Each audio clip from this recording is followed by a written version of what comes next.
Yeah, hello and welcome to another episode of the weekly Spielworxx chat.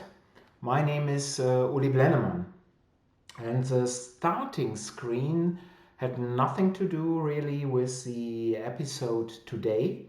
It is just for me, a very nice memory of Essen Spiel 2017. Meeting and talking to Kalle Schmiel was one of my absolute highlights at Essen 2017. But it has nothing to do with today.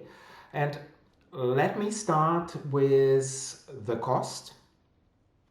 BGG has only about 60 copies left, and here in Europe I have even a lot less copies remaining.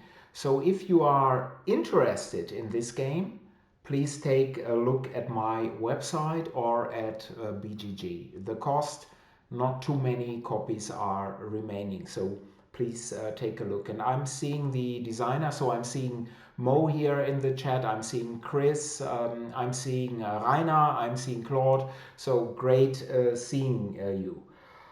What else is happening at Spielworxx? Well, right now we are very hard at work with on Tharos by Bernd Scholz and on Squaring Circle Bill by Matt Wolf and the always amazing Harald Lieske, our graphics artist. He has almost finished his work on Tharos and he is now working on the Squaring Circle Will game board. So I will show the game board shortly over here. And here at Spielworxx, these are really, really busy times right now. And Nick, good seeing you. Um, yeah, what else did I do recently besides working on Spielworxx games? So recently I played Fort by Lida Games, and this is a deck building game by Grant Rodick. And Fort is based on Grant's SPQF game that he self-published, designed and self-published in a very limited print run. And I can show it quickly over here. So that is SPQF. That's a back with a title. So a very neat, small, handsome package. And this is Fought by Leader Games. If you haven't seen this, also a very, very nice package. And in my opinion, already SPQF was very good, but the additional work by Leader in the game and also the very nice illustrations, they are a further improvement. So again, if you see, this is great artwork in my opinion here on this game. Um, I said Ford is a deck builder. So what sets it apart from the ton of other deck builders out there? So in my opinion, one of the most interesting features in the game is that you may follow the active player. So the active player plays a card or several cards, does an action, and you may follow the leader by playing one of your cards. And you can then conduct the same action as the active player. But of course, when it's your turn, you have one less card. So this is an interesting decision making there. Um, and I think I mentioned here a couple of weeks ago Eminent Domain. And Eminent Domain also has this follow mechanism. So it's definitely not a new mechanism. But whereas Eminent Domain has a static market, always the same cards to purchase, Ford has a fluid market. And I prefer such a fluid market greatly. And another very interesting and well done thing in Ford is that when your turn is finished, you have to place all, or let's say most of your unused cards in front of you on the table. And the other players, then when it's their turn, they may pick up these cards. So they may purchase them. So this is also a very nice decision point in Ford. So Ford Leader Games, highly recommended. That is a very good entry to the deck building genre. What else did I play? So I played Time Barons by WizKids. So this is another very nice, oops, small package. Here, Time Barons, Whiskets. And this is a 2 to 4 player game, a combat game where you try to beat the other team or player. And I've only played it with just two players. But I have a feeling that this is actually the best mode for the game. And graphically, the game is, to put it positively, bland. You could also say the graphics are very bad. So let me see, some cards are over here. Oops. So you see these are some graphics. Yeah, well, it's glaring here, but this is a card called Cannon Fodder. Yeah, well, it has graphics. Let's leave it there. But the actual gameplay is really very good. And theme-wise, we are time barrels, so we are traveling through times, but the connection is really thin. The cards are sorted in advance into 4 decks, different time zones. So the card backs would say here, this is 4, and this would be 2, and these are the cards from deck 1. And the higher the number is, the later the cards are in time, the better, stronger they get. So it's important to advance to these stronger cards, to advance in time. But mechanically this is very, very good, but theme-wise it's a thin connection. But I really appreciate how much depth is in this simple small game, especially compared to the rules length. So you can explain the game in just a few minutes. So, but the designer, or let's say one of the designers in Time Barons, is John Perry, and he designed the game with Derek Yu. But John Perry is also the designer of another small, very interesting game called Air, Land and Sea. So you see, John seems to be a designer who can put a lot of depth into a very small and short playing package. So another game that I highly recommend. And let me bring this ugly person here down for a minute at least. So let's see if this works out. Hopefully you can see a screen here from Clash of Monarchs. This is the vessel module of a 4-player game of GMT's Clash of Monarchs, and I'm playing this game at this moment. So as I said, 4-player game, and whereas Fort and Time Barons, these are very small packages, this game is long and detailed. So it is a card-driven game of the 7 Years' War, and right now we are in 1757. So we started in 1757 when Prussia had already beaten Saxony. And I'm playing France and Russia, although Russia at this moment is still neutral. And the other players are Austria, Prussia, and Great Britain. And what did I do so far in the game? So what I did was I initiated colonial conflict over here, which is very abstracted against Great Britain as France. And of course I was unsuccessful. So what else did I do? I brought in the Swedish forces here over there at Stralsund. And you see this connection to Malmö, Sweden.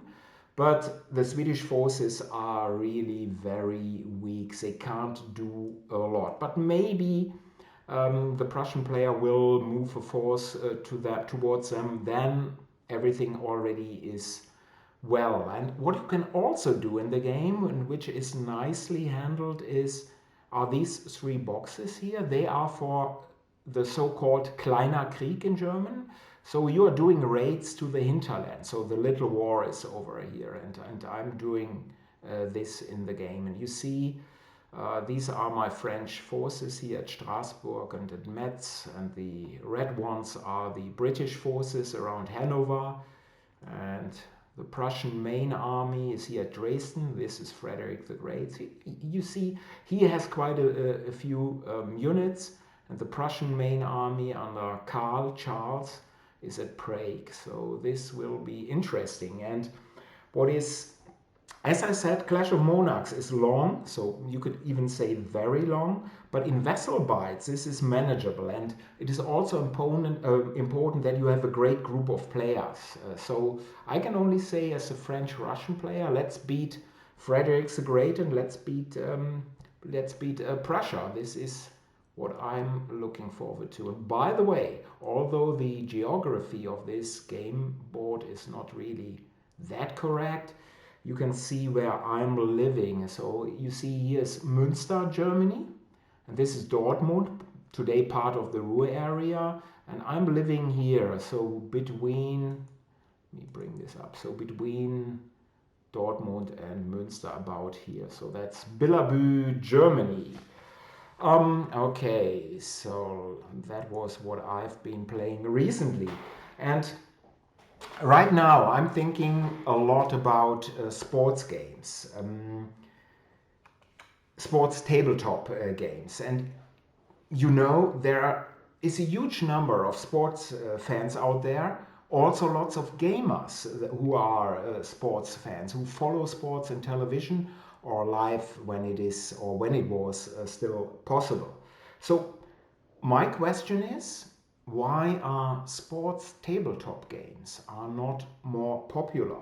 Um, I don't see a lot of sports games on the tables at conventions or generally or in stores. So if you have a view on this, please post it in the chat window. I'm really interested in what you are thinking, why sports games are not more popular. And I'm seeing Paul. Good to see you. Just got this on the background as I finish up some editing. Yeah, Paul, always busy. Um, always busy. Yeah, good to see you here. Formula One game for 15 years. You are right. So there are many different things. But what I'm thinking is, maybe it is because people who aren't fans of a particular sport, so let's say baseball, they think they can't play a baseball game well because they do not know the rules. Maybe this is one of the reasons. But you see, on the other hand, very few gamers have expanded a civilization or been a medieval builder, yet we play these games.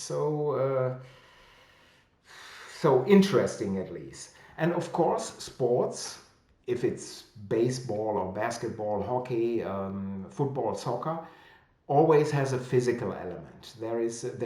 Of course, there are tactics or other things, but there is a physical element, and this, of course, is missing from tabletop sports games. So is this the reason for this? And you could substitute the physical element with a dexterity element, like it is done in some games. So for example, in going to football or soccer games in Suboteo or in Tip Kick, and I can show you something here. You see, I'm prepared today. So you see, this is Tip Kick. This is a tabletop football game. Tischfußball, it says. So table football game. And this game, by the way, is in constant, well, maybe not constant during the war, but it is in production since 1924. Although this is not really from 1924. And what you're doing in this game, so you're having large players. So this is a goalie. So you see, he can even go try to get the ball. So you can hit the buttons here, and he dives for the ball. And then you are having players, individual players, and these are metal players. So this is a metal player here. And if you hit him on the head, you may even hit the ball on the ground. So this is Tip Kick. And of course, as I have shown you, this is one team is red-white and the other one is yellow-black. So at least I had to buy a substitute with the correct jerseys. So this is blue-white like Schalke 04. But you've also seen, although I have this Tip Kick set for 40 years, I've never played with this one. So You see, it's not that much in huge. And the other game I mentioned briefly is Suboteo, which is from Britain. And this is the box, and this is different in that you are flicking players on the ground. So a team has really 11 players, so one goalie and 10 players, and you're flicking them on the ground. And I think there's more in there. So you can see this is the advertisement from inside the box, or examples. And of course, you see at that time only boys were playing games, and of course only boys are interested in football. So these were the times. And this is what is actually inside the game.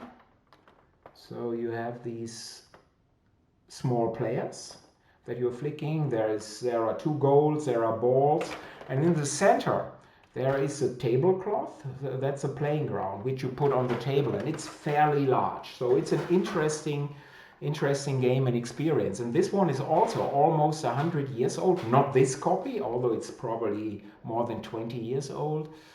It's actually my 3rd copy of Suboteo. The other ones disappeared or players were broken. But Suboteo is from 1925, so also very old stuff. But of course, this dexterity element, it's not the physical aspects of football or soccer. It is something different. Another aspect why tabletop sports games are not that popular is maybe the perspective. So what I'm thinking about in most tabletop sports games, if it's in basketball or football, you are the manager, the coach of the whole team, and not are an individual player like in some or in most video games. So maybe it is this different perspective. But right now, and that's why I'm thinking so much about sports games and why I would like to hear more from you, is that I'm having a very interesting prototype of a football soccer game here, and it is interesting, and maybe there is something in the future what I'm doing. And by the way, before I forget this, another aspect in a lot of tabletop sports games that is missing is speed and action.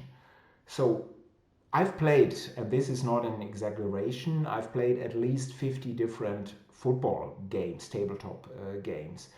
And some of them, so the length of a game is 90 minutes in football, and some of them they took 3 hours or more to play or to simulate. And of course, when then the result is 1-0 or 0-0 or 1-1, it's not too exciting for tabletop gamers. So it could be also that the action element is a little missing a little bit. And before I'm looking at, hopefully you have some ideas, I would like to post a link, because if you want to hear more about tabletop sports games, there is a fairly recent episode of Ludology. I think it's 233, and I'm posting the link real quick here.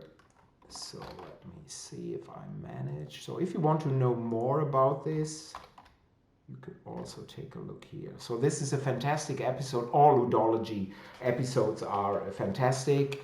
But this one is about sports games, and they have a guest there, so it's really interesting. So let me see.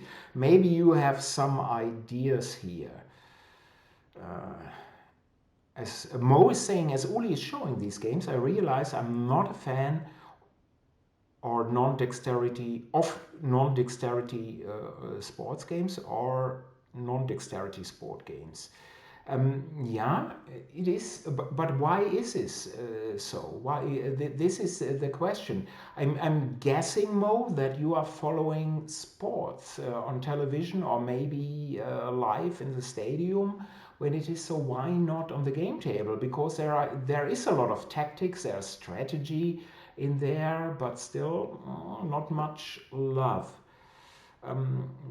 Nick, what is Nick saying? I didn't realize how many people hate golf until I launched the Front 9 golf game at UK Games Expo. So please tell us more about this. So they hated it. And Nick is also saying race games must be played with a 30-second timer. Yeah, for example, Snowtails. Yeah, this is also true. But I had a few football games that included a sand timer. So, and one of them is, for example, is Counterattack, also from Britain. And there you program your moves with some cards. And if you are too slow, there's a sand timer. And when your time is over, you can't move your players anymore.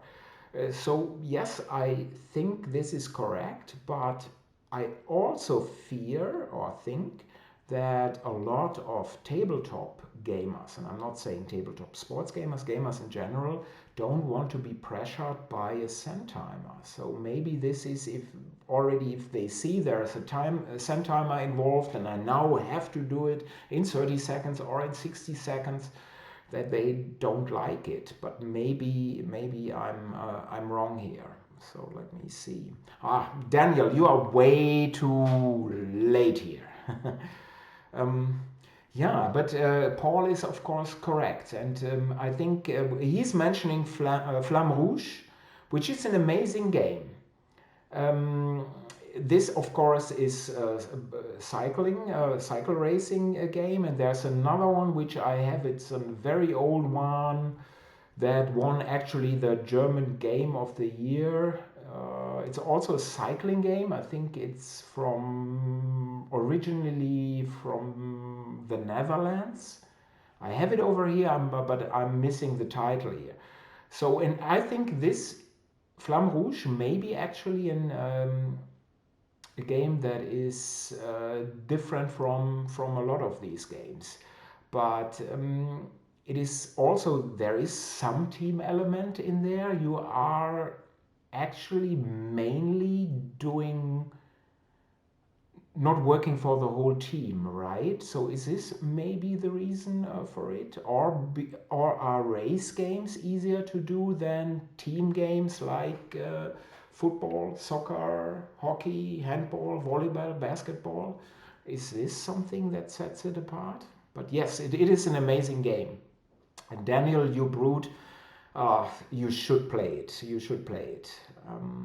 And yeah, Paul is saying something that is interesting. He loves the game. He loves Flamme Rouge, although he has zero interest in cycling games, cycling races. So he comes from the perspective that this is a fantastic game. And so you don't have to be a fan of the sports to enjoy the game. And this is good commentary. Daniel, I imagine you put on biking shorts when you play Flamme Rouge. So, of course, this is mandatory. You have to do this. This is absolutely Chris. Yeah, he's saying, I don't like the idea of Snowtails with a timer. It doesn't seem to match the mechanisms. And who takes that long to choose some cards anyway? Yeah, well, I've played with some players, Chris. You know, in any game, they could need a send timer. But of course, I think this pressure thing is not for everyone, because we are coming to a table, we want to enjoy ourselves, we want to talk, we want to tell our latest stories, not only, and this isn't necessarily related to gaming. We want to see, I had a bad day, I had a good day, have you seen that movie? And then we want to play, and then we want to stop and have another story. And if there is a send timer, I think this is a disconnect for many people. Yeah, and Paul is saying some people hate sand timers. And Flamme Rouge is tense, yes, without any real-time limit. And Paul is saying, I think race games must be easier to do since there are quite a few of them. Yeah, and of course what makes some team games even harder than others to do correctly, and I think football, soccer is the holy grail, because American football is and baseball as well. Um, there are so many interruptions, so many breaks that you can statistically develop a lot into it. Hockey, basketball, you just have a small group of players on the ice or on the playing ground. And football has a problem, so soccer has a problem that you have 22 players and everyone is moving at the same time. And a lot of the tabletop games, they try to have one player moving, the one with the ball, and then the other team may also move one player. And you don't see how a true football game is in motion, or at least it's very hard to do this. So yeah, maybe race games are easier than team sports games. Nick, I thought I was going to get lynched by the anti-golf mafia. It's good walk spoiled was a much repeated quote from Mark Twain. Yeah, so yeah, and I think golf is has a I'm not a golfer, so but I know a few and some of them are interesting people, and I'm not talking about our beloved Zoppo Trump here, so who is of course also a golfer. So Nick, maybe you present your golf game to Trump. So I think, and hopefully he has a lot more time in the future, so maybe this is an idea. Um, an AP fork. All Paul is mentioning all AP problems in any game can be fixed with an AP fork. Available on Kickstarter right now. Yeah, my trick is actually I break from my neighbors on the gaming table. I break the little finger, and I start normally with the left one because then most are right-handed people anyway, and they then still have 9. It hurts. It really hurts if you break the small finger, but they still have 9 fingers left, and they are not too much handicapped. They can still write with their right hand, so everything is fine, and it teaches them a lesson. Um, Chris is saying, I like the send timer in code names where if someone is taking too long, other players can give him the nudge by flipping the timer. Yes, this is true. Although I have to think about, I haven't played Codenames that often and not recently, but I think we have never used the timer in there. I think it's against the spirit in a way, but I can see the value in some groups. Um, yeah, and Daniel is, and I was missing the name, Omari Akil, his hoops god, and that is the guest in of Emma and Gil in Ludology 233. So Omari, he has some great comments in this episode, and his game on basketball is really interesting. So maybe this is a new breed of team sports games, and maybe this is something to be checked out.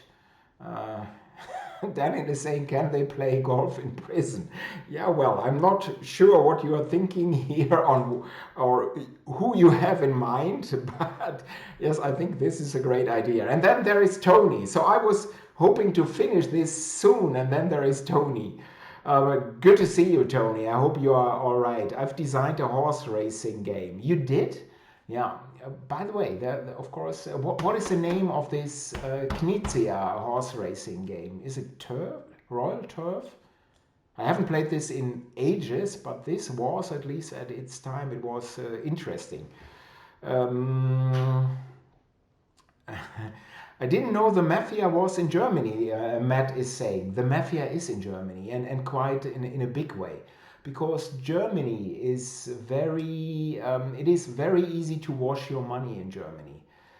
Because the banking system is not the tightest. So the mafia, actually, the Italian one, but also from other countries, it's very active in Germany. Yes, it is. So this is something that is absolutely true. So winner circle could be Tony.